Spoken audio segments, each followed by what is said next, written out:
lecture is based on Lotka-Volterra model. So now I'm gonna start it. देखिए Lotka-Volterra model क्या होता है, this is a competition model, एक तरीके का क्या है, कंपटीशन का मॉडल। अच्छा, कंपटीशन किस कैटेगरी में आएगा, नेगेटिव इंटरेक्शन में। आप इसको किस कैटेगरी में रखोगे, नेगेटिव इंटरेक्शन में,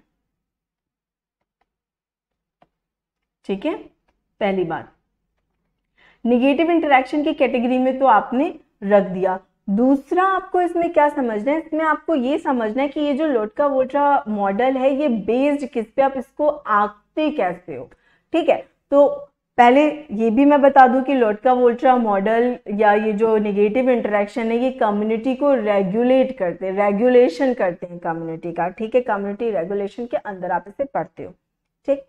अब आप समझिए कि Lotka-Volterra मॉडल बेस्ड किस पे है। अभी देखिए, it is based on logistic equation, ठीक है, of population growth. Population growth की जो आपने लॉजिस्टिक इक्वेशन पढ़ी थी ये उस पे क्या है, टोटली बेस्ड है। अब देखो, अगर कभी भी भूल जाओ तो आपको दिखता है Lotka-Volterra मॉडल में LO इन स्टार्टिंग, LOT पूरा आपको ऐसे मिल जाता है। तो LO से आप क्या याद रखोगे, हमेशा LO से आप हमेशा और हमेशा याद रखोगे क्या, लॉजिस्टिक ग्रोथ। तो आप कभी नहीं भूलना, जब भी आप टर्म देखना Lotka आप समझ जाना लॉजिस्टिक, ठीक है। जब भी आप क्या देखना, ये Lotka वर्ड देखना, तो उसमें LO इस दो अल्फाबेट से, यानी ये दो लेटर से आप समझना लॉजिस्टिक ग्रोथ मॉडल पे ये टोटली क्या है, बेस्ड है। अब क्योंकि लॉजिस्टिक पे बेस्ड है तो हमें करना क्या है, लॉजिस्टिक का फॉर्मूला लिखना है। तो चलिए पहले हम लॉजिस्टिक का फॉर्मूला देख लेते हैं क्या था ग्रोथ का। जब हम पढ़ रहे थे हमने पढ़ा था dN/dt equal to R into N. अब हमें इसमें इन्वायरमेंटल फैक्टर को हम क्या कर देते थे, ऐड कर देते थे, तो क्या हो जाएगा K प्लस N अपॉन में K। ये था सिंपली फॉर्मूला। अब इसे क्या करना है, आपको डिवाइड करना है अकॉर्डिंग टू दी स्पीसीज, ठीक है। आपको स्पीसीज के जो टैग मार्क हैं वो इस पे देने होंगे। तो सिंपली चलिए यहाँ पे हम लिख लेते हैं dN1 अपॉन में dt equal to R1N1, okay. फिर नेक्स्ट आप क्या करोगे, K1 प्लस N अपॉन में K1, तो N1 कर दोगे तो स्पीसीज 1 हो जाएगा, है ना। अभी नेक्स्ट आपको और क्या यहाँ पे करना होगा, यहाँ पे आपने नेगेटिव इफेक्ट दिखाना है, किसका, नेगेटिव इफेक्ट दिखाना है पूरी पॉपुलेशन में, किसका, पॉपुलेशन सेकेंड का, ठीक है। तो नेगेटिव इफेक्ट दिखाना है पॉपुलेशन सेकेंड का। तो जब यहाँ पे सेकेंड स्पीसीज के नेगेटिव इफेक्ट की बात करते हो, इसे आप बीटा से रिप्रेजेंट करते हो, ठीक है। और इसकी बात करोगे स्पीसीज 1 की, आई एम सो सॉरी, जब आप सेकेंड स्पीसीज की बात करते हो तो इसे आप अल्फा से रिप्रेजेंट करते हो, और जब आप स्पीसीज 1 की बात करते हो तो इसे आप बीटा से रिप्रेजेंट करते हो, ठीक है। तो चलिए अब हमें क्योंकि नेगेटिव इफेक्ट दिखाना है हम लिख देंगे अल्फा N2, ठीक, क्लियर है। अब यहाँ पे देखते हैं सेकेंड वाले में हमें क्या करना है, dN2 अपॉन में dt equal to R2N2 and K2 plus N2 upon K2।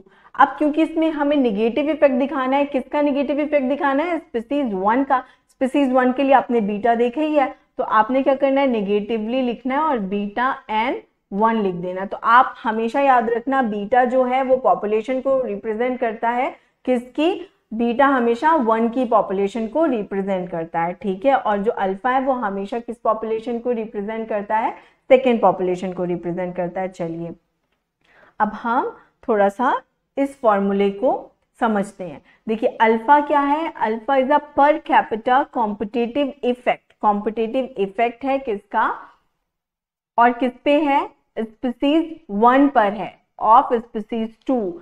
Species 2 का स्पीसीज 1 पे नेगेटिव इफेक्ट या कॉम्पिटिटिव, कॉम्पिटिटिव मतलब ये हो गया नेगेटिव, है ना।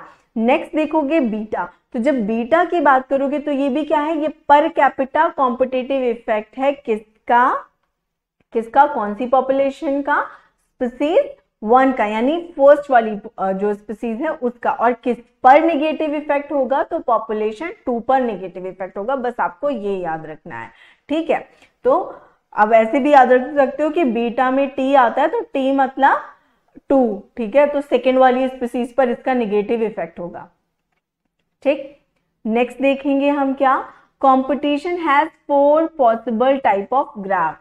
जो कंपटीशन है इसके 4 तरीके के क्या हो सकते हैं, ग्राफ हो सकते हैं, जिसमें से कि एक होगा जिसमें स्पीसीज 1 एलिमिनेट हो जाएगी, एक होगा ऐसा ग्राफ जिसमें स्पीसीज 2 एलिमिनेट हो जाएगी, एक ऐसा ग्राफ होगा जिसमें आइदर स्पीसीज 1 एलिमिनेट होगी और स्पीसीज 2 एलिमिनेट होगी। यह हम डिसाइड करेंगे ग्राफ देख करके, ठीक है। और फोर्थ वाला ऐसा होगा जिसमें आप देखोगे कि दोनों स्पीसीज ने क्या कर लिए, को एग्जिस्टेंस कर ली, यानी समझौता कि यार छोड़ो, लड़ाई नहीं करते हैं, हम लोग एक साथ रहते हैं, ठीक है, ये फिनोमिना अपनाया जाएगा। अच्छा, ये तो इतनी सी बेसिक सी बात होगी जो आपको समझ में आ गई होगी, ठीक है, बहुत कठिन तो है नहीं। लेकिन अभी आपको जो समझना है, जो मोस्ट इम्पॉर्टेंट है, वो क्या है, वो ये है कि अल्फा को हम और किस नाम से जानते हैं और बीटा को हम और किस नाम से जानते हैं, ठीक है। एग्जामिनर कभी कभी क्या करते हैं, या क्वेश्चन जब आपको मिलेंगे तो आप देखोगे कि क्वेश्चन में आपने कभी देखा होगा अल्फा 21, कभी आपने देखा होगा अल्फा 12। तो अब ये क्वेश्चन उठता है कि अल्फा 21 क्या है और अल्फा 12 क्या है। भाई दोनों ही अल्फा अल्फा है, ये तो कंफ्यूज करने वाली बात हो गई। अभी तक में हमने एक में अल्फा पढ़ा, एक को बीटा पढ़ा। अब जब भी ऐसे लिखा हुआ आए, आपको याद रखना है एक सिंपल सी ट्रिक, ठीक है। चलिए, पहले तो ट्रिक तो छोड़ दीजिए, ट्रिक बाद की बात है, लेकिन फिलहाल के लिए आप इसको समझ लीजिएगा कि जो बीटा है वो अल्फा 21 होता है, जबकि जो अल्फा 12 है वो क्या होगा, अल्फा होगा सिंपली। अब बात करते हैं ट्रिक की। तो जब हम बीटा लिखते हैं, हम बीटा लिखते कैसे हैं, ऐसे लिखते हैं, है ना। तो बीटा में टी आता है और मैंने पहले कहा था टी को 2 कंसीडर करना, तो टी को 2 कंसीडर कर लिया। और ए मतलब सिंगल ना, सिंगल मतलब 1, तो ए को आपने क्या लिखा, 1 लिखा, ठीक है। अपने आप क्या बन गया, 21, 2 1 21, है ना। तो 21 बन गया। आप याद रखना कि जो बीटा होता है वो क्या होता है, अल्फा 21 होता है, जबकि जो अल्फा है वो क्या है, 12 है। अब और भी थोड़ी सी बातें समझते हैं हम। ये तो इतना बेसिक सा आपको समझ में आ गया होगा कि लोटका वोल्ट्रा मॉडल है क्या, ठीक है। तो चलिए नेक्स्ट हम क्या समझेंगे, नेक्स्ट हम कुछ रूल याद करेंगे। देखिए क्या है ना कि जो स्पीसीज 1 है वो कुछ ना कुछ इफेक्ट दिखा रही है स्पीसीज सेकेंड पे, ठीक है। तो ये जो इफेक्ट अगर इस एरो से रिप्रेजेंट है तो भाई पॉजिटिव इफेक्ट दिख रहा है ना। और अगर ये जो एरो है वो ऐसा कुछ लगा होता इस तरीके का, तो ये कैसा होता, नेगेटिवली इफेक्ट को रिप्रेजेंट करता। तो क्योंकि हम कंपटीशन पढ़ रहे हैं तो हम इसको कंसीडर करेंगे, ठीक है, क्योंकि ये नेगेटिव आप कह सकते हो प्रभाव डालेगा, इफेक्ट डालेगा, ठीक। अब हम इसे और थोड़ा सा आगे प्रोसीड करते हैं, ठीक। अब देखिए अगर ये जो स्पीसीज 2 है, सपोज इसका इफेक्ट स्पीसीज 1 पर हमने देखा, ठीक, हमने क्या देखा कि ये खुद भी आपस में रेगुलेट हो जाती है। कौन, स्पीसीज 1 एंड स्पीसीज 2, रेगुलेशन होता है इनका। तो अगर ये आप खुद से अपने आप को रेगुलेट कर रही है तो नो डाउट यहाँ पे कौन सी बात हो रही होगी, कौन सा कंपटीशन हो रहा होगा, इंट्रा स्पेसिफिक कंपटीशन, ठीक है। और अगर ये किसी दूसरी स्पीसीज के द्वारा, यानी ये स्पीसीज 1 जो है वो रेगुलेट हो रही है स्पीसीज 2 से, तो नो डाउट यहाँ पे इंटर स्पेसिफिक कंपटीशन हो जाएगा, ठीक, ऐसा तो होगा। Okay, is it clear. अभी आपको समझना क्या है, आपको इसके इफेक्ट्स को समझना है। अब हम इसे थोड़ा सा सजा करके लिखते हैं, है ना। सपोज ये स्पीसीज 1 है, अब हम इसका भी इफेक्ट देख लेंगे, तो किस पे देखेंगे, स्पीसीज सेकेंड पे देख रहे हैं, है ना। तो ये सेकेंड भी अपने आप को रेगुलेट कर रही होगी, और किससे कर रही होगी, इंट्रा स्पेसिफिक कंपटीशन से, ठीक है। और जबकि स्पीसीज 1 जो है वो अगर स्पीसीज 2 को रेगुलेट कर रही है तो वो इंटर स्पेसिफिक कंपटीशन से रेगुलेट कर रही है, ठीक है।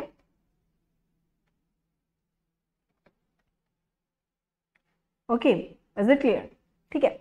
अभी करना क्या है, हमें इसको मोर और लेस में स्टडी करना है। मोर और लेस का मतलब क्या, तो चलिए इसके 2 केस बन सकते हैं और इसके भी 2 केसेस बन सकते हैं। केसेस बनाने से पहले हम ये याद करें, ये इतना सा सीखेंगे कि जो वैल्यू होगी वो हम हमेशा 1 से कंपेयर कर लेंगे। ठीक है, 1 से कैसे कंपेयर कर लेंगे, यानी सपोज अल्फा 12 हम अल्फा को मानते हैं, इसका जो मान है वो 1 से ज्यादा है या इसका जो वैल्यू जो आई है वो 1 से कम है, हम ये देखते हैं। ठीक है, इसके अकॉर्डिंग ही हम डिसाइड करते हैं कि जो पॉपुलेशन है वो कैसे ग्रो कर रही है या कितना ज्यादा नेगेटिव इफेक्ट है। इस तरीके को हम समझ सकते हैं कि इंटर स्पेसिफिक कंपटीशन ज्यादा है कि इंट्रा स्पेसिफिक कंपटीशन ज्यादा है, ये हम ज्यादा अच्छे से समझ सकेंगे। तो जो पहला वाला है, फर्स्ट जो हमने ये मेंशन किया है, अब हम इसके 2 केसेस बनाते हैं। चलिए 2 केस मैंने क्या बोला था कि कैसे बन सकते हैं कि एक जगह मोर और एक जगह लेस। तो ये जो स्पीसीज सेकेंड है, इसने क्या करा, स्पीसीज 1 पे कंपटीशन दिखाया, इफेक्ट दिखाया, लेकिन ये जो इफेक्ट दिखाया वो कैसा दिखाया, लेस इफेक्ट है, यानी इस पे कम प्रभाव डाल रही है। जबकि स्पीसीज 1 में जो अब क्या हो रहा है, इंट्रा स्पेसिफिक जो रेगुलेशन हो रहा होगा स्पीसीज 1 का, वो कैसा हो रहा होगा, इंट्रा स्पेसिफिक हो रहा होगा। ठीक है ना, बात समझ में आई। अगर ये जो है स्पीसीज 2 कम प्रभाव डाल रही है स्पीसीज 1 पे, तो जो भी रेगुलेशन स्पीसीज 1 करेगी ना ज्यादा, वो इंट्रा स्पेसिफिक कॉम्पिटिशन से करेगी। अब क्वेश्चन होता है कि मैम इंट्रा स्पेसिफिक कॉम्पिटिशन क्यों, तो भाई देखो, जब दूसरी वाली स्पीसीज का नंबर कम है और इसका नेगेटिव इफेक्ट कम है, तो स्पीसीज 1 पहली सिचुएशन में तो फ्लरिश होगी बहुत ज्यादा, और ज्यादा फ्लरिश होने की वजह से क्या होगा कि इनमें रिसोर्सेज की लिमिटेशन आ जाएगी, और रिसोर्सेज लिमिटेशन हो गया तो ये कंपीट तो करने लगेंगे। इसीलिए यहाँ पे आप बोल सकते हो कि लॉजिस्टिक ग्रोथ कर्व पर बेस्ड है, क्योंकि लॉजिस्टिक ग्रोथ कर्व में आप कैरिंग कैपेसिटी की बात करते हो। कैरिंग कैपेसिटी क्या होती है, इन्वायरमेंटल फैक्टर के तरीके काम कर रही है। एक एरिया डिजायरेबल एरिया है भाई, उसमें कोई भी पॉपुलेशन ग्रोथ कर रही है, तो अगर वो अपने पीक पर पहुंच जाएगी तो उसके बाद तो नो डाउट क्या होने लगेगा कि कंपटीशन का रेट बढ़ जाएगा ना, इंट्रा स्पेसिफिक। ठीक है, तो सेम ये चीज आपको क्लियर कट समझ में आ गई होगी जब हम एक अकेली पॉपुलेशन की बात कर रहे हैं तो इंट्रा स्पेसिफिक कंपटीशन क्यों लग रहा है। ठीक है, तो जब भी आपको इस तरीके का ग्राफ मिले, अब आप इसको कैसे रिप्रेजेंट करोगे इस टर्म में, तो इसको सीखने के लिए आपको करना क्या है, अल्फा 12 क्यों, क्योंकि हमने 1 को पैरामीटर माना था ना, तो हमें लेस दिखाना होगा इसको 1 से, सिंपल, बस और कुछ नहीं करना कि ये इसकी जो वैल्यू है वो 1 से लेस है। एक सेकेंड, 1 से क्या है, लेस है, यानी 1 जो है वो ज्यादा है। और अगर मैं नेचुरली बात करूं, ठीक है, तो हमेशा और हमेशा आप ऐसे याद रखना कि जो अल्फा की वैल्यू होती है वो 1 से ग्रेटर होती है। ठीक है, तो ये चीज फिर भी आप ये याद रखना। ठीक, और अब अगर आप बीटा की बात करोगे, क्योंकि अल्फा 12 जो है वो आपका क्या है, ज्यादा है, तो अगर आप इसको सिर्फ और सिर्फ अल्फा के केसेस में लिखना चाहोगे तो आप कैसे लिख सकते हो, आप इसको इस तरीके से भी मेंशन कर सकते हो। क्लियर है, मतलब आपको अल्फा से ही रेगुलेट करके चीजें क्लियर करनी है। ठीक, कोई डाउट इतने में। चलिए अब हम इसको और आगे प्रोसीड करते हैं, क्योंकि हम स्पीसीज सेकेंड की बात कर रहे थे ना, तो हम इसमें अल्फा को ही देखेंगे। ठीक, अब ये हमारा हो गया पहला केस। सेकेंड केस में आपको करना क्या है कि ये स्पीसीज 2 जो है इसने क्या करा, ग्रेट इफेक्ट दिखाया किस पे, स्पीसीज 1 पे। क्या दिखाया, मोर इफेक्ट। मोर इफेक्ट दिखाने से क्या हो गया, मोर, तो मोर कौन सा कंपटीशन दिखाएगा, इंटर स्पेसिफिक कंपटीशन। ठीक है, तो ज्यादा इंटर स्पेसिफिक कंपटीशन अगर इसको रेगुलेट कर रहा है तो इंट्रा स्पेसिफिक कंपटीशन कैसा हो जाएगा, कम हो जाएगा। तो यहां पे मैं मेंशन कर दूं ना, लेस इंट्रा स्पेसिफिक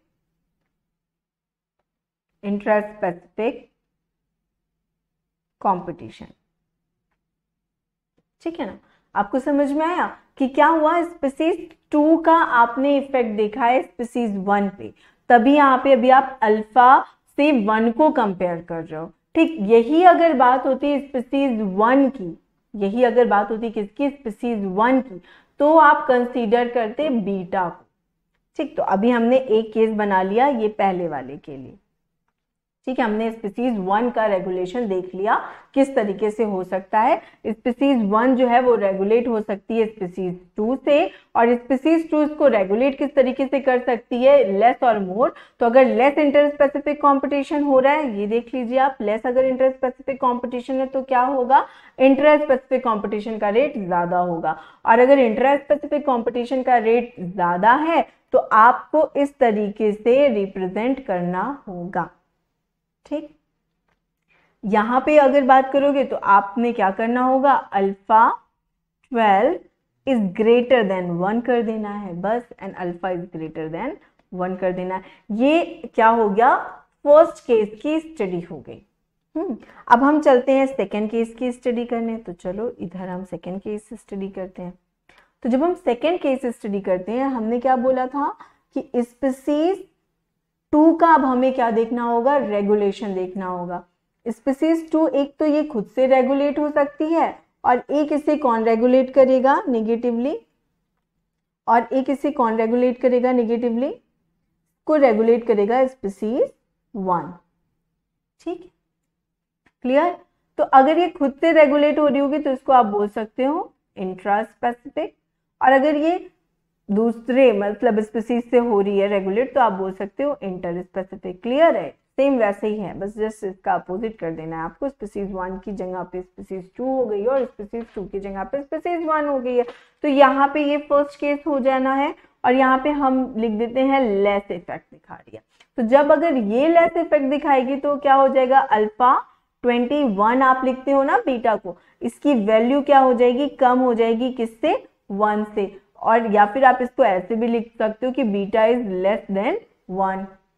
ठीक, सेकेंड आप इसका जब केस बनाते हो तो आप कैसे बनाते हो, स्पीसीज 1 रेगुलेट कर रही है किसको, स्पीसीज 1 क्या कर रही है, रेगुलेट कर रही है स्पीसीज 2 को। स्पीसीज 2 इंट्रा स्पेसिफिक कंपटीशन से खुद को रेगुलेट कर लेगी। अब यहाँ पे क्या हो जाना है, मोर इंटर स्पेसिफिक कंपटीशन आ जाना है, और जब मोर इंटर स्पेसिफिक कंपटीशन आ गया तो क्या हो जाएगी कि 1 की वैल्यू कम हो जाएगी किससे, बीटा से। तो आपने क्या करना है, अल्फा 21 इज ग्रेटर देन 1।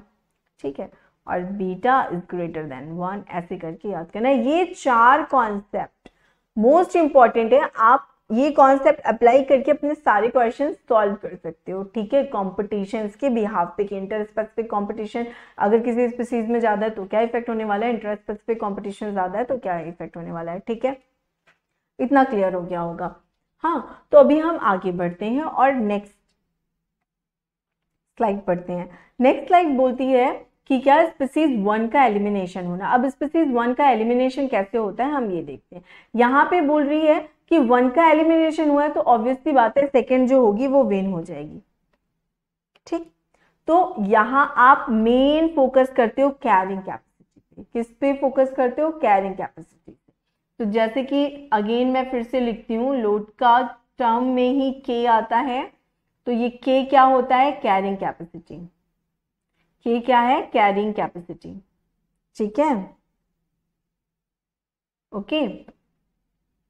और एल जो था वो लॉजिस्टिक ग्रोथ। तो आपको कैरिंग कैपेसिटी को कंसीडर करना है, चाहे वो स्पीसीज 1 की हो चाहे स्पीसीज 2 की हो। ठीक है, ये इतना ध्यान रखना। तो K2 यहाँ पे हमने देखा और यहाँ पे हमने K1 देखा। देखते कैसे हैं इस ग्राफ को, हम पहले ये सीखते हैं। देखिए, इसमें हम रिलेशन देखते हैं, K2 का रिलेशन आप देखोगे किससे, K1 बाई अल्फा से। ठीक है, और K1 का रिलेशन आप देखते हो किससे, K2 बाई बीटा से। ठीक, समझ में आई बात। तो रिलेशन कैसा, मतलब या तो ग्रेटर होगा या फिर लेस होगा, दो तरीके का होगा। ठीक, तो अब चलो इसको स्टडी करते हैं। अगर K2 यानी K2 की वैल्यू इससे ज्यादा है, यानी ये ग्रेटर है, K2 क्या है, ग्रेटर है किससे, K1 बाई अल्फा से। तो इस केस में ये जहां पे भी ऐसा केस होगा तो कैरिंग कैपेसिटी ज्यादा है किसकी, पॉपुलेशन सेकेंड की, यानी स्पीसीज सेकेंड की। ये स्पीसीज सेकेंड को रिप्रेजेंट करता है K2, है ना। तो इसकी कैरिंग कैपेसिटी ज्यादा होगी और इसकी कैरिंग कैपेसिटी ज्यादा होने की वजह से क्या होने वाला है, ये एलिमिनेट नहीं होगा, ये क्या हो जाएगा, विन करेगा। एलिमिनेट कौन हो जाएगा, K1 बाई अल्फा। तो जो K1 बाई अल्फा में यहाँ पे भी देख सकते हो, अगर आप चाहो तो ऐसे भी देख सकते हो, K2 की इधर वैल्यू ज्यादा है इधर कम, इस तरीके से भी देख सकते हो ग्राफ, ठीक है।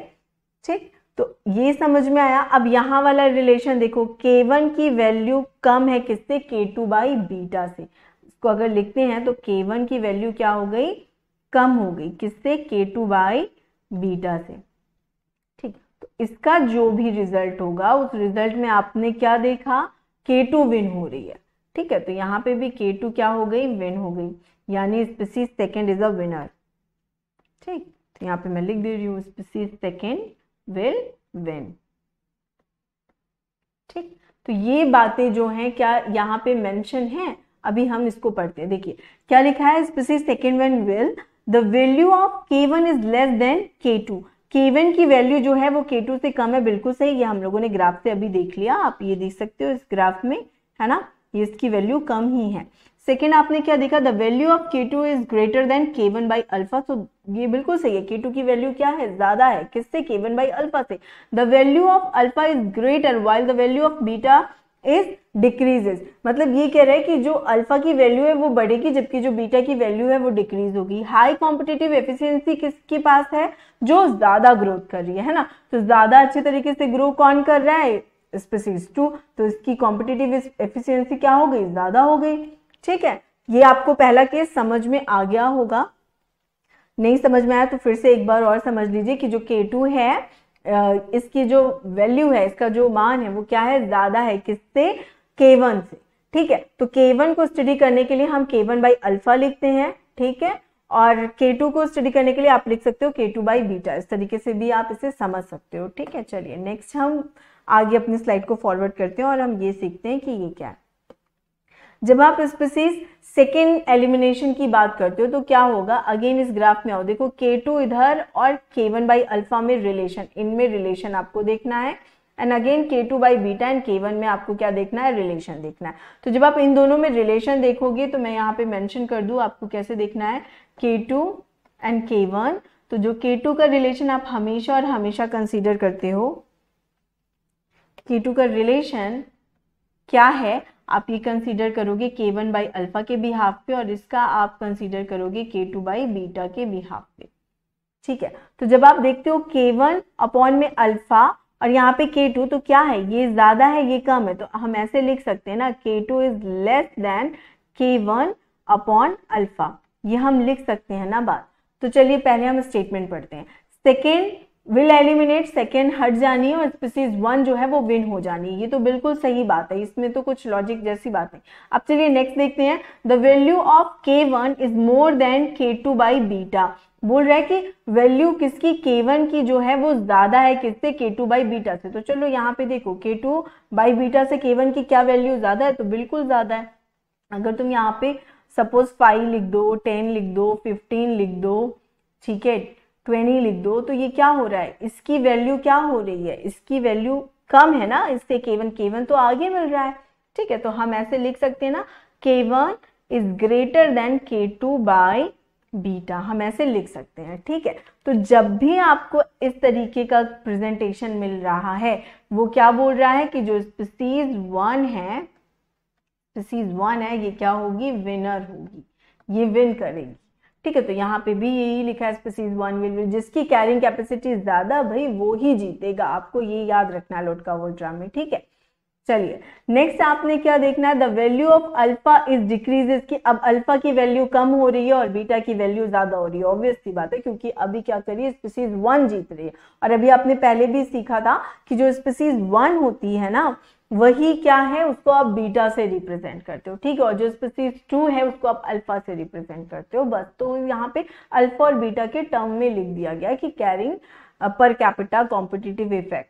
ठीक है, नेक्स्ट देखिए, हाई कॉम्पिटिटिव एफिशिएंसी किसकी होगी? नो डाउट, अब इसमें कहने वाली बात ही नहीं है। जब भैया स्पीसीज 1 जीत रही है तो स्पीसीज 1 की ही क्या होगी? कॉम्पिटिटिव एफिशिएंसी ज्यादा होने वाली है। ठीक है, ये आपको ग्राफ क्लियर कट समझ में आ गया? ठीक है, होप सो आ गया होगा। नहीं आया होगा सो आप मुझे कमेंट सेक्शन में बता सकते हो कि नहीं मैम यहाँ पे कंफ्यूजन है, जो भी। नेक्स्ट आप देखना थर्ड जो केसेस था उसमें हम बोल रहे थे आइदर स्पीसीज 1 विल विन और सेकेंड, मतलब हम ये कह सकते हैं कि हम यहाँ पे श्योर नहीं कि कौन जीतेगा। अब हम इसकी स्टडी कैसे करते हैं? अगेन हमें रिलेशन देखना है K2 एंड K1 का। किससे? अगर K2 की बात करते थे तो हम K1 बाई अल्फा से देखते थे, और अगर हम K1 की बात करते थे तो हम K2 बाई बीटा से देखते थे। ठीक है ना, यही करते थे। अब चलिए क्या लिखा है? आइदर स्पीसीज 1 और second are win, they can be win, it depends who has more individuals. ये डिपेंड करेगा किसमें ज्यादा इंडिविजुअल्स हैं। When the competition began, जब कंपटीशन की शुरुआत हुई तो किसमें इंडिविजुअल्स क्या थे? ज्यादा थे। ठीक, नेक्स्ट क्या बोल रहा है? The value of K1 is more than K2 upon beta. आपने कैरिंग कैपेसिटी देखनी है, मैं फिर बोल रही हूँ, हर बारी बोल रही हूँ कि कैरिंग कैपेसिटी पे फोकस करना। अगर दोनों की कैरिंग कैपेसिटी ज्यादा है, स्पीसीज 1 एंड स्पीसीज 2 दोनों की ही कैरिंग कैपेसिटी ज्यादा है, ठीक है, तो उस केस में ही ये होता है कि अनस्टेबल इक्विलिब्रियम की का स्टेज बने और कोई एक स्पीसीज विन करे। ठीक है, इसमें क्या हो रहा है? The value of K2 is more than K1 by alpha. तो यहाँ पे देखिए K2 की वैल्यू K1 अपॉन में अल्फा से ज्यादा है।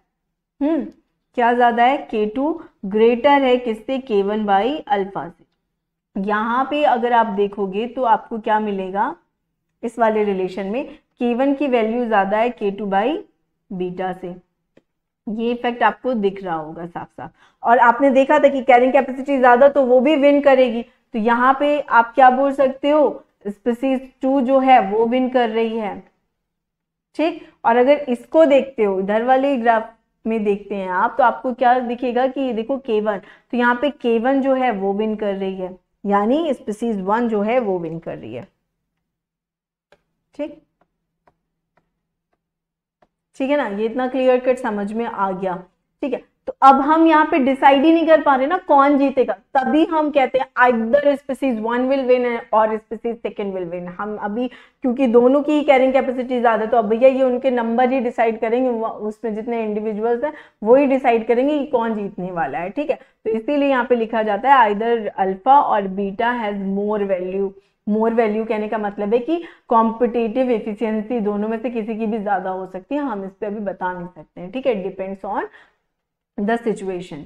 ठीक, चलिए नेक्स्ट स्लाइड देखते हैं। और ये क्या है हम पढ़ने जा रहे हैं? फोर्थ केस को स्टडी करने जा रहे हैं। फोर्थ केस की स्टडी क्या बोलती है कि बोथ स्पीसीज आर को exist at this stable equilibrium. दोनों ही क्या करेंगे? एक स्टेबल इक्विलिब्रियम पे एग्जिस्ट करेंगे। तो ये अवस्था कब आ सकती है? ये अवस्था कब आ सकती है? देखो रिलेशन, देखो रिलेशन फटाक से अगर हम इसका देखेंगे, फिर से मैं स्ट्रक्चर बना रही हूँ और इस चीज को देखते हैं हम K1 अपॉन में अल्फा एंड K2 अपॉन में बीटा। तो जब हम ये देख रहे हैं हमें क्या करना है? हमें क्या करना है? सिंपली अगर इसका मान कम होगा, मतलब ये भी कम हो और ये भी कम हो, किससे? इनसे, इससे। ठीक है, रिलेशन जिससे है दोनों ही क्या हो? लेस हो। कैरिंग कैपेसिटी 1 की भी और सेकेंड की भी, दोनों की ही क्या हो? लेस हो। अगर ऐसी सिचुएशन होगी तो ही क्या होगा? स्टेबल कोएग्जिस्टेंस होगा। तो चलो देखते हैं। यहाँ पे लिखा है neither species 1 nor species 2 will win, मतलब दोनों में से कोई नहीं जीतती है, दोनों ही एक साथ रहने लगती हैं समझौता करके। The value of K1 is less than K2 by beta. जो वैल्यू है किसकी? K1 की, वो क्या है? कम है। किससे? K2 बाई बीटा से। ठीक है, यहाँ पे देखो क्या लिखा है? The value of K2 is less than K1 upon alpha. तो क्या ये बात सच है? तो यहाँ पे देखिए K2 इधर मेंशन है एंड K1 अपॉन अल्फा। आपने क्या मिल रहा है? आपको ये इफेक्ट देखने में क्या समझ में आ रहा है कि K1 अपॉन अल्फा ज्यादा है किससे? K2 से। यही तो समझ में आया ना। और जब आप यहाँ पे देखोगे तो यहाँ पे देखो K1 क्या है, कम दिख रहा है, किससे, K2 बाय बीटा से। आपने जब ये देखा तो आपको क्या समझ में आया, K1 कम है किससे, K2 बाय बीटा से। ठीक, तो आप क्या बोल सकते हो, यहाँ पे भी कोई भी जीत नहीं रहा है, यहाँ पे भी कोई भी नहीं जीत रहा है, तो दोनों ने समझौता कर लिया। और जहां पे अभी तक प्रीवियसली आपने क्या देखा है और क्या सीखा है कि अगर रिलेशन जिसकी कैरिंग कैपेसिटी ज्यादा वो विन, है ना, तो अगर वो स्पीसीज 2 की कैरिंग कैपेसिटी ज्यादा है तो 2 विन कर जाएगी, स्पीसीज सेकेंड की अगर कैरिंग फर्स्ट की अगर कैरिंग कैपेसिटी ज्यादा है तो फर्स्ट विन कर जाएगी। ठीक है, ये सिंपल सा था। ये आपको ग्राफ देखना समझ में आ गया होगा। ठीक है, तो ग्राफ बनाना बहुत इजी है। अब चलो इसी से रिलेटेड हम क्या करते हैं, एक चार्ट बना लेते हैं जो कि हमें याद करने में बहुत ही इजीनेस देगी।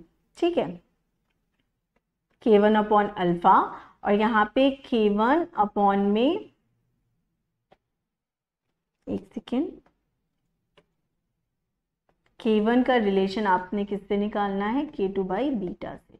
ठीक है, हमने एक केस स्टडी किया था जिसमें K2 की वैल्यू ज्यादा थी K1 बाई अल्फा से और K1 की वैल्यू कम थी किससे, K2 बाई बीटा से। ये एक केस स्टडी किया था, तो ये क्या है, ज्यादा है, तो यहाँ पे आप लिख सकते हो स्पीसीज सेकेंड विल विन। ठीक है, सिंपल। सेकेंड हमने जो केस स्टडी किया था वो क्या था कि जो K2 है इसकी वैल्यू कम हो गई K1 अपॉन अल्फा से, जबकि K1 की वैल्यू क्या हो गई, ज्यादा हो गई K2 अपॉन बीटा से। ठीक, तो यहाँ पे आप देख रहे हो कि K1 की वैल्यू ज्यादा है, तो जब जिसकी वैल्यू ज्यादा वो जीतेगा, है ना। तो यहाँ वाले केस में क्या होगा, स्पीसीज 1 विल विन। ठीक है ना, ये बात इतनी समझ में आ गई होगी, कुछ कंफ्यूजन जैसा है ही नहीं, बहुत इजी से आराम से समझोगे तो चीजें इजीली समझ में आएंगी। नेक्स्ट हमने क्या केस बनाया था कि या तो K2 ज्यादा है K1 अपॉन अल्फा से, या फिर K1 ज्यादा है किससे, K2 अपॉन बीटा से। तो अभी हम इसमें श्योर ही नहीं है कौन ज्यादा है।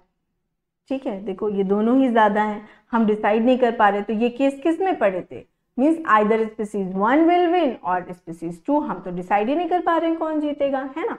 तो यहाँ पे थर्ड वाले पे लिख दीजिए स्पीसीज 1 और स्पीसीज 2, आइदर लिख दू ना, आइदर स्पीसीज 1 और स्पीसीज 2। एक सेकेंड,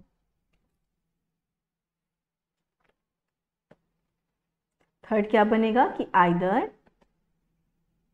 स्पीसीज 1 और स्पीसीज 2 विल विन। ठीक है ना, ये बात समझ में आई। नेक्स्ट आपने फोर्थ वाला क्या पढ़ा था रूल, फोर्थ रूल पढ़ा था कि K2 की वैल्यू कम है K1 अपॉन अल्फा से, जबकि K1 की वैल्यू क्या है, वो भी कम है किससे, K2 बाई बीटा से। तो जब दोनों की ही कैरिंग कैपेसिटी कम है तो भैया ना हम तुमसे लड़ते ना तुम हमसे, हम लोग एक साथ रहते हैं। तो यहाँ पे क्या हो जाएगा कि कोई किसी पे बहुत ज्यादा नेगेटिव इफेक्ट नहीं दिखाएगा। ठीक है, तो हम बोलेंगे को एग्जिस्टेंस, स्टेबल को एग्जिस्टेंस, स्टेबल को एग्जिस्टेंस। ठीक है, और सिंपली जब ये आइदर वाले केसेस की बात करोगे तो इसको आप ये भी कहते हो, क्या भी कहते हो, लिख दे रही हूं मैं, अनस्टेबल को एग्जिस्टेंस। ठीक है, तो जब अनस्टेबल को एग्जिस्टेंस की बात आएगी दोनों की कैरिंग कैपेसिटी ज्यादा हो जाएगी, और जब स्टेबल को एग्जिस्टेंस की बात आएगी तो क्या हो जाएगा, दोनों की ही कैरिंग कैपेसिटी कम हो जाएगी। ये बात क्या करना है आपको बहुत अच्छे से ध्यान में रखनी है। ठीक है, तो चलिए अभी हम क्वेश्चन इससे रिलेटेड सॉल्व करते हैं। तो चलिए स्टार्ट करते हैं questions.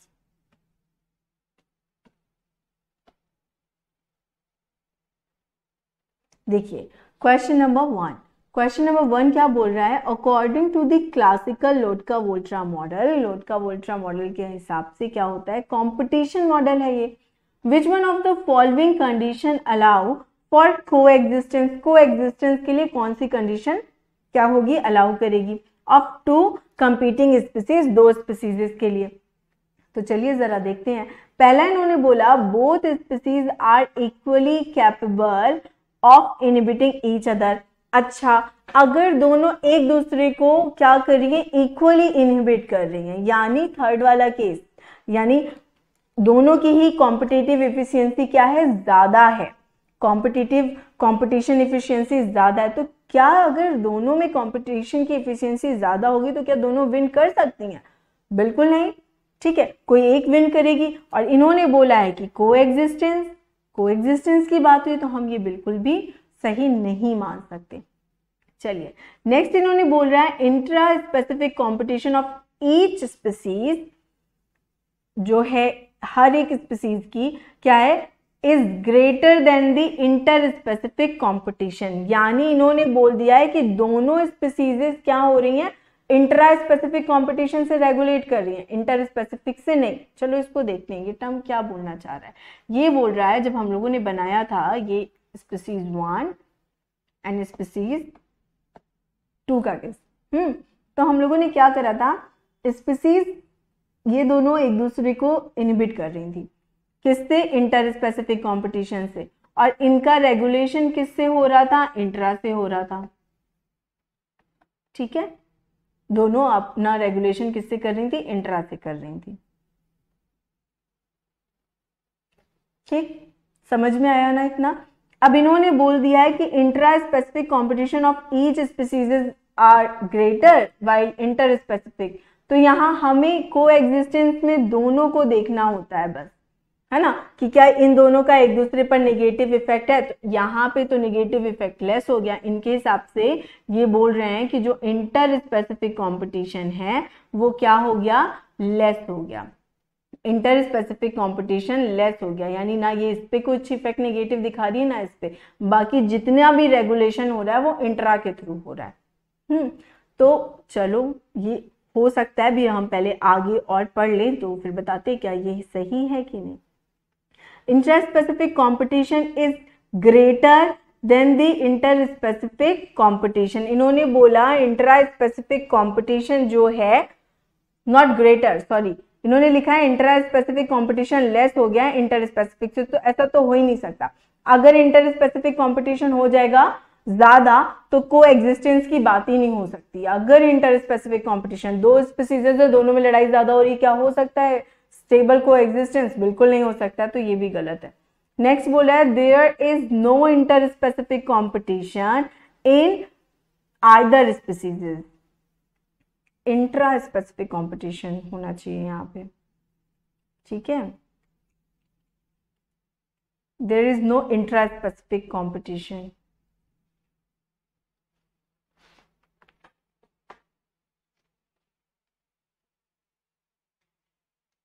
Let me check the question, but if the question is like this, then the answer would be B and D both.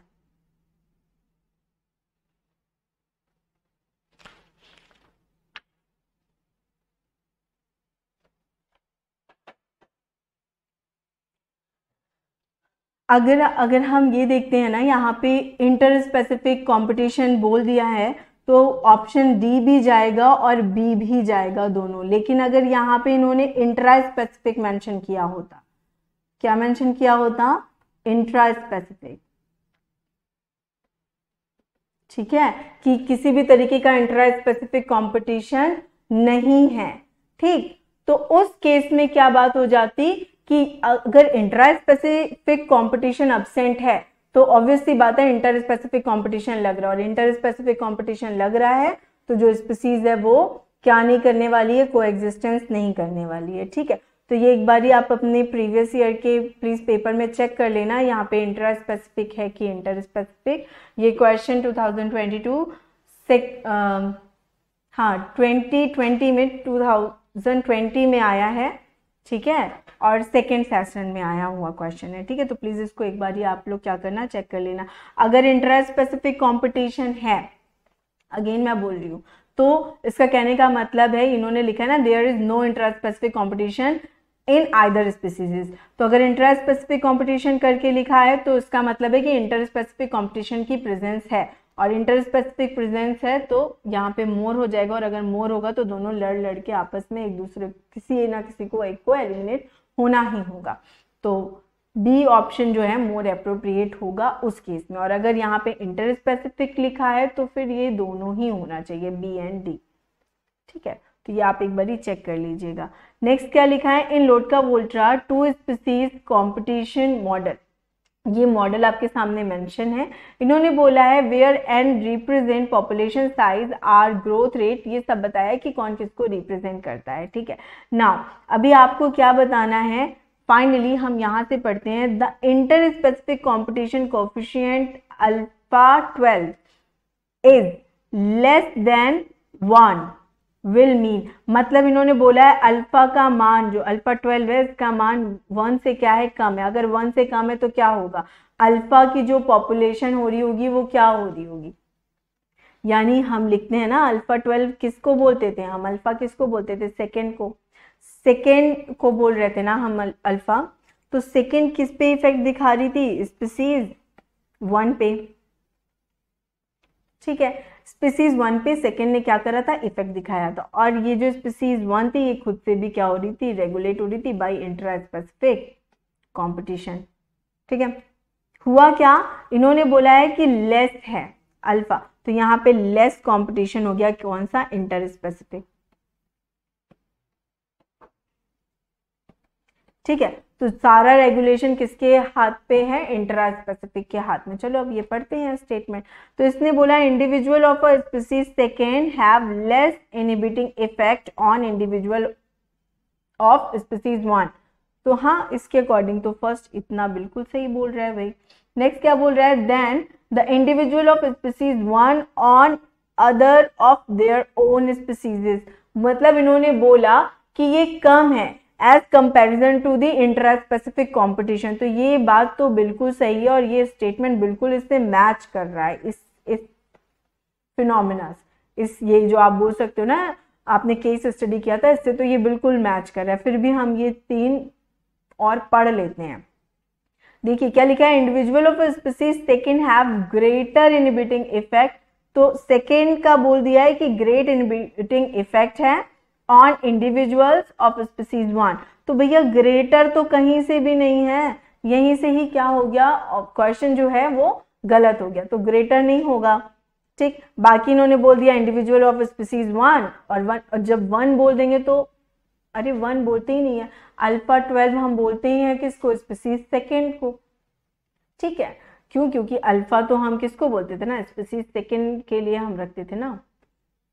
ठीक है, और बीटा हम रखते थे स्पीसीज 1 के लिए। तो देख रहे हो कितना इजी है ये चीज़ें समझना। आपको ये चीज़ शायद से अब दिख रही होगी क्लियर। ठीक, कि हमने ये जो केस स्टडी किया था अल्फा 12 वाला वो। ठीक है, चलिए अब हम देखते हैं ये क्वेश्चन। ठीक, इसमें क्या पूछा है, द डायग्राम रिप्रेजेंट। चलिए इसके लिए हमें एक डायग्राम देखना पड़ेगा जो कि ये है। अब हम इस डायग्राम को पहले स्टडी करते हैं। इस डायग्राम में क्या है, K2 ज़्यादा है, इधर K1 ज़्यादा है। तो अब हम इसका रिलेशन हमने पढ़ा ही हुआ था, हम रिलेशन लिखते हैं K2 is greater than K1 upon alpha. यहाँ पे K1 is greater than K2 by beta. अब ये जो केस अगर बन गया कि दोनों ही कैरिंग कैपेसिटी ज़्यादा हो गई, तो इस केस में मैंने बोला था अनस्टेबल कोएग्जिस्टेंस को आप याद रखना। ठीक है, तो अनस्टेबल कोएग्जिस्टेंस हो जाएगी, क्यों, क्योंकि जो इसकी जो K2 की वैल्यू है वो ज़्यादा है K1 बाई अल्फा से, और K1 की वैल्यू जो है वो ज़्यादा है K2 बाई बीटा से। चलिए अब हम ऑप्शन में अपने हिसाब से जो हम लोगों ने सॉल्व किया है उसे मैच कराते, क्या ये मैच होता है। तो पहला इसने दिया unstable coexistence between species 1 and second. ठीक है, because K1 is greater than K2 by beta and K2 is greater than K1 by alpha. लो पहले ही ऑप्शन है। ठीक है, इसके अलावा तो और कोई, क्योंकि यहाँ पे ऑप्शनल वाला तो क्वेश्चन है, तो पहले ही ऑप्शन है आपने ये जो अभी पढ़ा था ना, ये जो चार्ट अभी देखा था, देखो ना इस चार्ट पे यही तो आपने निकाला है कि K2 एंड K1, तो K1 ज़्यादा है K2 बाई बीटा से और K2 ज़्यादा है K1 बाई अल्फा से। तो क्या हो गया, ये यहाँ पे भी यही बोल रहा है, K1 की वैल्यू ज़्यादा है K2 बाई बीटा से और K2 की वैल्यू ज़्यादा है K1 बाई अल्फा से, बस। ठीक है, तो ए ऑप्शन जो है वो बिल्कुल सही है। फिर भी अगर आप इसे रीड कर लो तो यहाँ पे लिखा है unstable coexistence between the species 1 and species 2 because K1 is greater than K2 by beta and K2 is so both are less than, मतलब ये दोनों ही लेस में है, तो ये तो बिल्कुल नहीं हो सकता, लेस वाली बात ही नहीं आती है। अनस्टेबल कोएग्जिस्टेंस लेस में होता नहीं है। ये केस बन जाएगा किसका, ये केस किसका बन जाएगा बताओ, ये अगर केस है तो ये स्टेबल का नहीं बन गया, आपने पढ़ा ही था स्टेबल कोएग्जिस्टेंस। ठीक है, तो ये तो अनस्टेबल नहीं हो सकता है। फिर इसने बोला stable coexistence between the species 1 and species 2 because K1 is greater than K2 by beta and K2 is greater then stable. तो क्या ये स्टेबल हो सकता है कोएग्जिस्टेंस? बिल्कुल नहीं हो सकता है। या K1 ज्यादा है K2 ज्यादा है, तो बिल्कुल नहीं है, यहाँ पे तो अनस्टेबल की बात होनी चाहिए। ठीक, तो ये भी गलत है और ये भी गलत है। इसको देख लेते हैं, unstable coexistence between the species 1 and species 2 because K1 is less than K2 by beta and K2 is less than K1 by alpha. तो क्या ऐसा है, K1 जो होता है, हम K1 की स्टडी जब हम करते हैं तो हम क्या क्या लिखते हैं बताइए? K1 की जब हम स्टडी करते हैं और K2 की जब हम स्टडी करते हैं तो हम इसका रिलेशन किससे देखते हैं? ऐसे देखते हैं ना, K2 बाई बीटा, ऐसे देखते हैं ना। तो K1 की तो हमने किससे देखी है? K2 बाई बीटा से, एंड K2 की K1 बाई अल्फा।